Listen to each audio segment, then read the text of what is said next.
नगरसेवक रमेश म्हात्रेची रुग्णालयामध्ये डिस्चार्ज प्रक्रिया पूर्ण झाली आहे। ठाण्यातील सिव्हिल रुग्णालयामध्ये रमेश म्हात्रेवर 2 दिवस उपचार। नगरसेवक रमेश म्हात्रेला आज कोर्टामध्ये हजर केलं जाईल।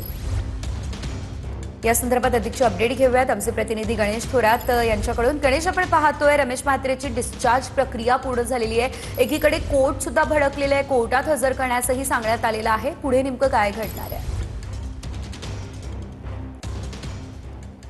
पाहायला गेलं तर आपण सध्या ठाण्यातील सिव्हिल रुग्णालयामध्ये या ठिकाणी आहोत आणि याच ठिकाणी गेल्या 2 दिवसापासून रमेश म्हात्रे हे उपचार घेत आहेत आणि कालच त्यांच्या VC द्वारे त्यांना त्यांची सुनावणी झाली होती। मात्र कल्याण कोर्टाने खडेबोल सुनावलेले आहेत। जोपर्यंत समोर जो आरोपी आहेत त्यांना समोर हजर करत नाही तोपर्यंत सुनावणी होणार नाही। त्यामुळे आज डॉक्टरांनी सिव्हिल रुग्णालयाने त्यांना फिट असल्याचं आज सर्टिफिकेट देऊन त्यांना आता डिस्चार्ज देण्यात आलेला आहे। काल अनफिट होते, त्यांच्या प्रकृतीमध्ये अस्वस्थता वाटत होती, त्यांना उलटी असेल या उच्च दाब असेल, रक्तदाब असेल, त्यासोबत त्यांची किडनीचा देखील या ठिकाणी उल्लेख केला होता। मात्र आता सध्या तरी पाहू शकतो डोंबिवली पोलीस देखील या ठिकाणी आलेले आहेत। त्यांना आता कुठल्याही क्षणी कोर्टामध्ये हजर केले जाणार आहे आणि याच ठिकाणी रमेश म्हात्रे हे डॉक्टर आणि नर्स मारहाण प्रकरणातले एक आरोपी आहेत। त्यांच्यासोबत 3 जणांना देखील पोलिसांनी अटक केलेली आहे। मात्र रमेश म्हात्रे यांची तब्येत अस्वस्थ असल्याकारणास्तव ते गेल्या 2 दिवसापासून ठाण्यातील सिव्हिल रुग्णालयामध्ये उपचार घेत होते। मात्र त्यांना आता फिट असल्याचं